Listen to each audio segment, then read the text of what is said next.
A gente vê tanques de aço por toda parte, né? Em fazendas, fábricas, portos. Eles parecem simples, certo? Mas por trás de cada um existe uma engenharia invisível e super rigorosa. Hoje, vamos desvendar o manual de regras europeu que impede que esses gigantes de aço simplesmente falhem.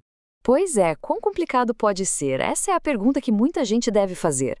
E é exatamente por aí que a nossa análise de hoje começa. A resposta, como a gente vai ver, é muito, mas muito mais complicado e fascinante do que se imagina. Para a gente entender essa complexidade toda, primeiro a gente precisa sacar o que está em jogo.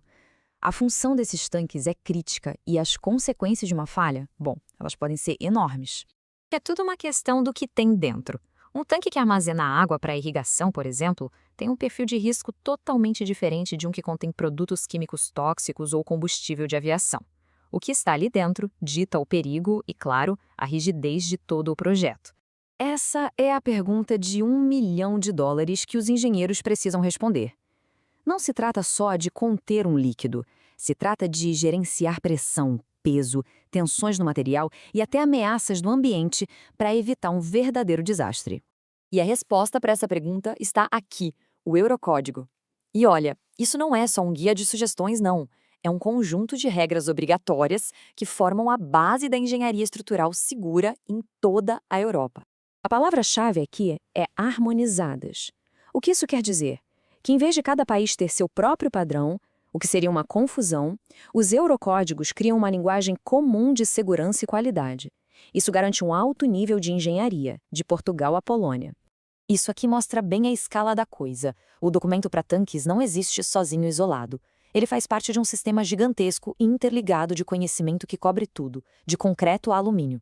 Isso garante consistência em todo o setor da construção.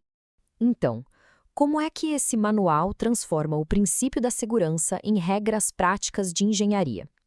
Vamos ver como isso funciona no dia a dia. O sistema é bem inteligente, ele não trata todos os tanques da mesma forma. Em vez disso, ele os classifica com base nas possíveis consequências de uma falha. Um tanque de classe 3, contendo material explosivo perto de uma cidade, vai estar sujeito a regras muito, mas muito mais rigorosas do que um tanque de água de classe 1 numa área remota. Faz todo sentido, né? E o mais interessante é ver como essa classificação de risco vira um número concreto. Esse é o tal do fator de segurança parcial. Os engenheiros calculam as cargas que o tanque vai sofrer e multiplicam por esses fatores.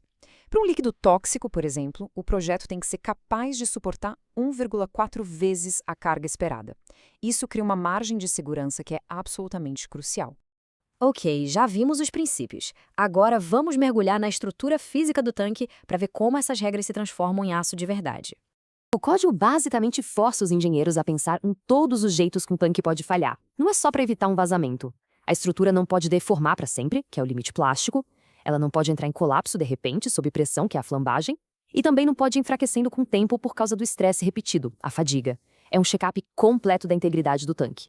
E no meio de todas essas regras, tem uma que é um exemplo perfeito de engenhosidade para garantir a segurança. É algo que parece até contraintuitivo à primeira vista, mas é simplesmente genial. Pensa só, o teto é projetado para falhar. Por quê? Porque se a pressão lá dentro aumentar perigosamente, é muito melhor que o teto se rompa e libere essa pressão para cima do que o corpo do tanque explodir para os lados. É como se fosse um fusível de segurança gigantesco, que sacrifica uma parte para salvar tudo. A profundidade do código é impressionante. Ele não olha só para o geral, mas também para detalhes como as aberturas para canos e acessos. Existem regras específicas que dizem como reforçar cada buraco na parede do tanque, garantindo que nenhum ponto fraco seja deixado para trás. No fim das contas, essa análise toda leva a gente a uma questão maior. Por que dedicar tanto esforço para criar documentos técnicos tão detalhados como este? Essa citação do próprio documento revela que a missão é dupla. Sim, é sobre segurança, mas é também sobre economia e colaboração. Um padrão comum significa que um tanque projetado na Espanha pode ser fabricado na Alemanha e instalado na Suécia sem qualquer problema de compatibilidade ou de segurança. Essa antiga máxima em latim captura perfeitamente o espírito desses códigos. Para um engenheiro, esses padrões não são sugestões, eles são a lei. Desconhecer ou ignorar as regras não é uma defesa se algo der errado. Eles são a base inegociável de um trabalho profissional e seguro. E esse é o ponto fundamental. A segurança do nosso mundo moderno não é um acidente. Ela é construída sobre uma fundação de regras e padrões como este. É uma arquitetura invisível, desenvolvida por especialistas para proteger a gente de perigos que muitas vezes nem sabemos que existem. E isso deixa a gente com uma reflexão, né? Da fiação elétrica nas paredes aos freios do carro, a nossa vida é sustentada por padrões invisíveis. A pergunta que fica é: em que mais a gente não pensa, mas que está silenciosamente garantindo a nossa segurança todos os dias?